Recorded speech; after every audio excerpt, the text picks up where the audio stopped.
Gold trusted gold buyers తాకట్టులో ఉన్న బంగారాన్ని విడిపించి ఈ రోజు ఉన్న మార్కెట్ ధరకే కొనబడును. మరిన్ని వివరాలకు సంప్రదించండి 7771077720. రాజ్యసభ సభ్యులు అనిల్ కుమార్ యాదవ్ ఉన్నారు, మాట్లాడదాం. బండి సంజయ్ ఒక స్టేట్మెంట్ చేశారు. నిన్న ముఖ్యమంత్రి నక్సలిజం అనేది ఒక ఫిలాసఫీ అనేటువంటిది మాట్లాడినటువంటి మాటలకు సంబంధించి కాంగ్రెస్ నక్సలిజాన్ని ప్రోత్సహిస్తుంది, దానికి సంబంధించి మేము వస్తే అంతమంది ఇస్తామన్నారు. ఎడ్యుకేషన్ డిపార్ట్మెంట్లో అవార్డుల విషయంలో కూడా ఆ భావజాలం ఉన్న వాళ్ళని ప్రపోజ్ చేస్తూ ఉంది రాష్ట్ర ప్రభుత్వం. ఆయన హోంమంత్రిగా ఉండి ఇలాంటి మాటలు మాట్లాడుతూ ఉన్నారు అనేటువంటి స్టేట్మెంట్ ఇచ్చిన అనిల్ గారు. బండి సంజయ్ గారు నిజంగా కూడా దేశానికి ఒక హోంశాఖ సహాయ మంత్రిగా పనిచేస్తడం మనందరికీ కూడా తెలంగాణ ప్రజలకు కూడా ఒక సిగ్గు. ఎందుకంటే ఆయన ఆ హోదాలుండి ఆయన చేయాల్సిన పని పక్కన పెట్టి ఆయన ఏం మాట్లాడతాడు, ఎప్పుడు ఏం చేస్తాడు, ఎప్పుడు మాట్లాడినా కూడా ఏదో ఒక కాంట్రవర్సీ క్రియేట్ చేయాలి. హిందువులు అంటారు, ముస్లిమ్స్ అంటాడు, గుడి అంటాడు, ఏం మాట్లాడినా కూడా దాని చుట్టే అయిన స్టేట్మెంట్స్ ఉంటాయి.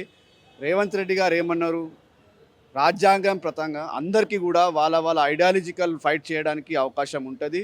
గతంలో కూడా మనం చూసాం, ఎవరైనా నక్సలైట్లైనా ఎవరైనా వాలంటరీగా వాళ్ళు వచ్చి సరెండర్ కావాలంటే దానికి కూడా ఒక ప్రక్రియ ఉంది, వాళ్ళని కూడా యాక్సెప్ట్ చేసే ప్రక్రియ ఉంది. కానీ ఈరోజు ఛత్తీస్గఢ్లో ఏదైతే జరుగుతున్నదో వీళ్ళు కావాలని టార్గెట్ చేసి నక్సలిజాన్ని వీళ్ళు కావాలని వాళ్ళందరినీ కూడా చంపడం మనం అందరం కూడా చూస్తున్నాం. రేవంత్ రెడ్డి గారు ఏమంటున్నారంటే సమాజంలో అందరికీ వాళ్ళకు సంబంధించిన వాయిస్, వాళ్ళ ఐడియాలజీ ఉంటుంది. కానీ కాన్స్టిట్యూషన్ ఇచ్చిన రైట్తో పాటు వాళ్ళ ఒక భావజాలాన్ని మార్చుకుంటామంటే, వాళ్ళ ఒక భావజాలాన్ని సరెండర్ చేస్తారంటే కూడా కాన్స్టిట్యూషన్ దానికి హక్కు ఇస్తుంది. ఆ హక్కు గురించే రేవంత్ అన్న గారు మరీ కూడా చెప్పడం జరిగింది. గతంలో కూడా ఏదైతే ఛత్తీస్గఢ్ విషయంలో కూడా పార్టీ తరఫున కావచ్చు అందరం కూడా చెప్పడం జరిగింది. ఇది నిజంగా కూడా చాలా అంటే నక్సలిజాన్ని అడ్డం పెట్టుకొని వీళ్ళు అందరినీ కూడా పేదవాళ్ళని అక్కడ ఉన్న రైతులను కూడా చాలామందిని కూడా చంపడం జరిగిన విషయాన్ని కూడా సందర్భంగా చెప్పడం జరుగుతుంది.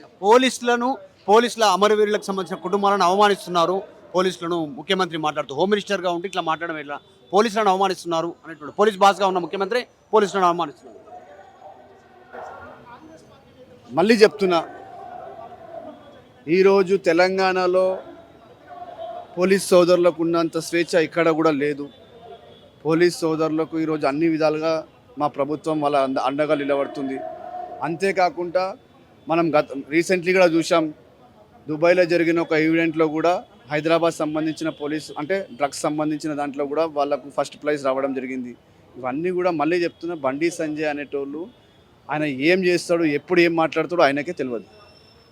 బండి సంజయ్ ముఖ్యమంత్రి స్టేట్మెంట్ పైన నిన్న రెస్పాండ్ అయినటువంటి వ్యాఖ్యలపైన అనిల్ కుమార్ యాదవ్ మాట్లాడారు. దాంట్లో ఫిలాసఫీ నక్సలిజం అనేటువంటిది దాన్ని నిరాకరించడానికి లేదు అంటూ ఆయన ముఖ్యమంత్రి హోదాలో ఉండడం, తర్వాత హోంమంత్రిగా కూడా రేవంత్ రెడ్డి ఉన్నటువంటి సిచ్యువేషన్. సో ఈ సిచ్యువేషన్ పైన బండి సంజయ్ రెస్పాన్స్ పైన అనిల్ కుమార్ యాదవ్ ఈ రకంగా రెస్పాండ్ అయ్యారు.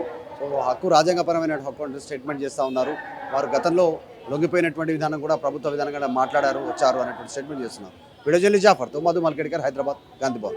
తెలుగులో ఫాస్టెస్ట్ న్యూస్ ఇప్పుడు కొత్త అవతారంలో 5 సెకండ్లోనే పూర్తి వార్తా సమాచారం మీ చేతులు.